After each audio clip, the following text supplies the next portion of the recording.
Today, more than 80% of the Japanese population engage in some form of Shinto practice. Whether visiting local shrines or attending festivals, there are millions of men and women in Japan who continue to honor their ancestors. For practitioners of traditional Japanese customs, there are two foundational texts that must be explored by those who are interested in learning about the Shinto philosophy, the Kojiki and Nihon Shoki. Out of the two, the title which boasts the most spiritual and mythological significance is the Kojiki.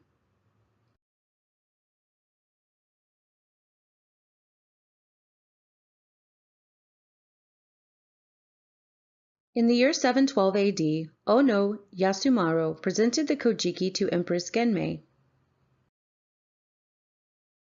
Having been commissioned with the great work years before by Emperor Tenmu, Yasumaro sought to erase falsehoods and establish truth. He was tasked with creating a collection of works comprised of the traditional oral history which began with the creation of the earth during the Age of the Gods, and create a concise genealogical record of the imperial family that stretched all the way back to the goddess Amaterasu. Through the imperial records or teiki and the ancient myths or kuji, the people of Japan could have clear documentation of their origins and firmly establish a direct link which connects them to their most ancient ancestors.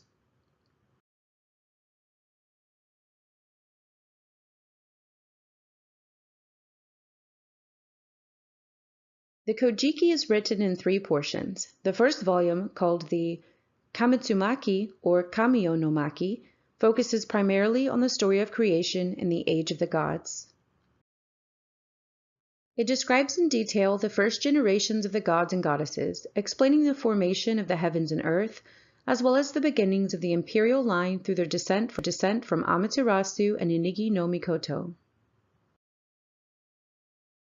The second and third volumes provide genealogical records of the imperial families, beginning with the Emperor Jimmu,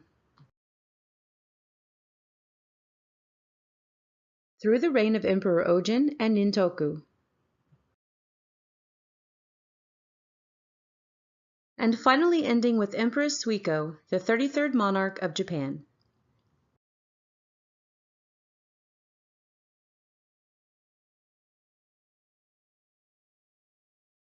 The Kojiki was commissioned at a unique time in Japanese history,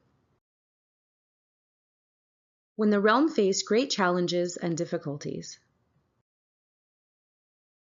By producing such a work, the people of Japan had a document which preserved the rich heritage of oral tradition which had been passed down from father to son for many generations. The changes that swept through the empire during 8th century AD and beyond could have resulted in the tragic loss of such knowledge and wisdom, but because of the publishing of the Kojiki, the history of Japan was kept safe for future descendants.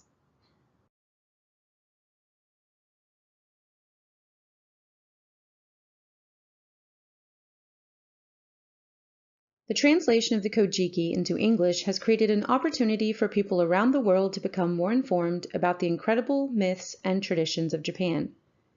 The first English-language Kojiki was written by Basil Hall Chamberlain in 1882.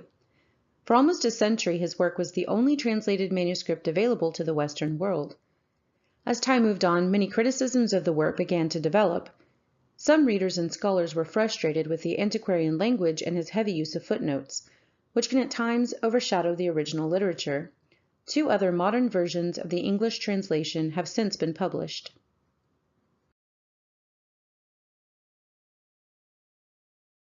Kojiki, translated and edited by Donald L. Filippi in 1969. And The Kojiki, An Account of Ancient Matters, translated by Gustav Helt in 2014, both widely available online and in bookstores around the world.